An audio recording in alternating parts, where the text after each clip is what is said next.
Right, well hello there everyone. There's a little bit of Christmas in the air.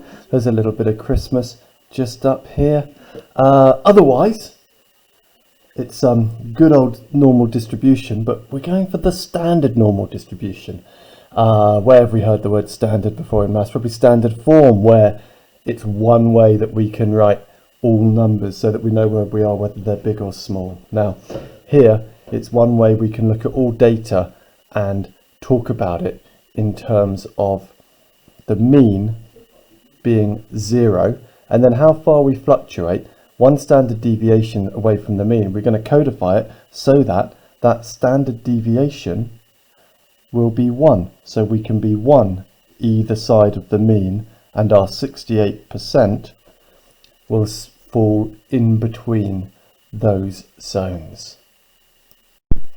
So how do we notate this? How do we codify it?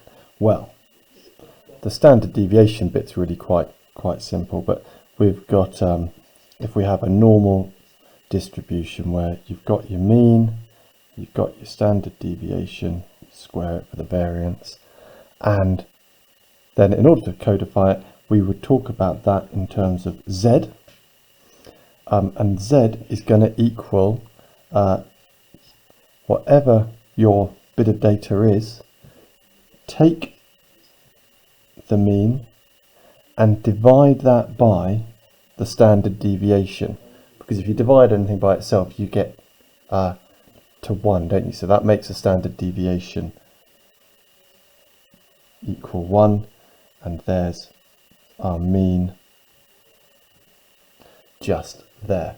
Then the other thing is we would then talk about it in a very similar way. So we would say Z of our normally distributed thing, we would then say that our mean is 0, and we would say our standard deviation is 1, and notate it like that. Now if you were asked for the probability of something, saying that it was Z is going to be smaller than whatever the value is, could be A, that could be written like that, and it would mean it because you've got the Z there instead of the N, but it's often written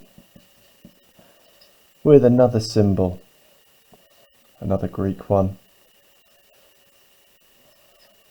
Nice and distinctive, quite easy to draw that one that would look like that. Okay, you can calculate things in the same way as we have done on the normal in the calculator, but you do need to remember that if you go for 0 as your smallest value and 1 as your standard deviation, then you can put in whatever you have, but it's only going to give you a half. But more of that later. Right, so having a look at this, we've got a random variable, normally distributed, with your mean being 50, standard deviation 4. We want the probability that x is smaller than 53. We want to write it in the standard terms for it. So all we need to do is codify it the way we were saying. We take the mean. We take the mean from the value we want it to be smaller than. That's pretty easy to remember. That's going to get us 0, isn't it? And then to make the standard deviation 1, we divide by whatever the standard deviation is, which is 4. So if I do that, that gives me 3/4 or 0.75, doesn't it? So we could then say that the probability of x is smaller than 53 is equal to, well, you can say it Z smaller than 0.75 or 3/4, or we can also say that that's the same thing as simply saying 0.75. And when we've got that written next to it, it automatically means less than. So if it automatically means less than, how are we going to do greater than? And do that with a simple trick that we normally do for probability when you know the chance of one thing happening, and you want to know the chance of it not happening. So we're going to work out 1 take the probability that x is smaller than 55. So here's our z being 55, take our mean and divide by 4 again. So that's going to give us 5 over 4, which is 1.25.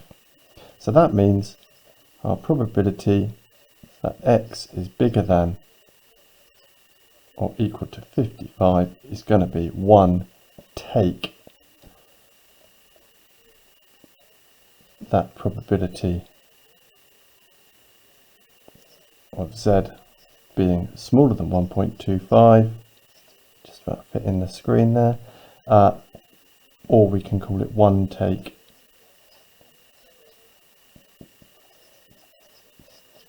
like that. Now, how about if you wanted to actually work out what that probability was and you're using your calculator? You've got one or two things you can do in here. If I go into here, I have put the lower to be 0, the upper to be 0.75, my standard deviation to be 1, that I press equals, and it's 0.2733. Now if you consider the normal curve, I know that there's my mean, there is 1, we've got 0.75, which is 3/4 of the way to there, so we're wanting the probability it's less than that. I can see it's more than a half, and that's because I would need to add 0.5 to that to get there. So my real answer should be 0.77, so it should be 0.7734. How could I get that in one go? Well, if you remember what we did last time, when we had higher values, we'd put in a massively high value, wouldn't we? So if I put in minus 1000 and press equals, I do indeed get 0.7734 to 4 decimal places. So we can do it that way. And that same idea would work on the other one as well. Although there's more to it than just that. If you look in your formula booklet on page 34, we've got something called percentage points of the normal distribution. And we're going to get some questions about this, because one of the reasons for standardizing normal distribution is so that we can have tables without having to print too many pages off that can cover certain distinctive things for any normally distributed set of data. So here's our example. Copy it down, have a think about it before you see what we're going to do. So I've told you that we're going to use this percentage points table. And if I look on this percentage points table, at a probability of 0.05, which is 5%, Z is 1.6449. So 95th percentile, P equals 0.05, we're wanting Z to equal 1.6449. Let's also just think about it in terms of a sketch. Always good practice to do that. Get some idea of what we're talking about. So we've got our mean, which is at 127. And we've got our standard deviation, which is at 16. So 127 plus 16 would be 143. But what we actually want is 95%. So it's going to be somewhere up here, isn't it? We want to know this value here, minimum blood pressure. I'm going to call it M. So we want, which is going to give us the probability of 95% being below that, and our 0.05 being just there. Well, what we've got to do is we've got to codify what we know. So we want our Z value to equal 1.6449. Now, how did we work out a z value? We did it by taking the value we wanted, which we don't know, so I'm calling that m, or taking away from the value we wanted, the mean, and then dividing by the standard deviation, which is 16. So yeah, that was, maybe I should have written that as well, mean of 127, standard deviation of 16.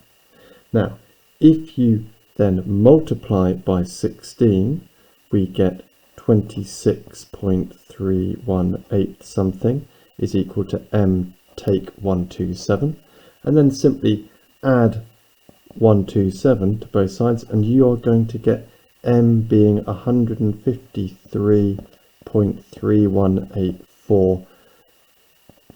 153. What's blood pressure measured in? Not sure what blood pressure is in. Systolic blood pressure, whatever that is, to 3 significant figures. Okay, and that's that. All you need to do now is have a little practice of that. So if you go to page 49, exercise 3D, you can practice doing all your doing all the standard normal distribution basic stuff by doing all of question 1. There's a few of those to have a go at, and then for your exam stylies, which are going to be bringing in our percentage points table, questions 5, 6 and 7. So enjoy that, folks.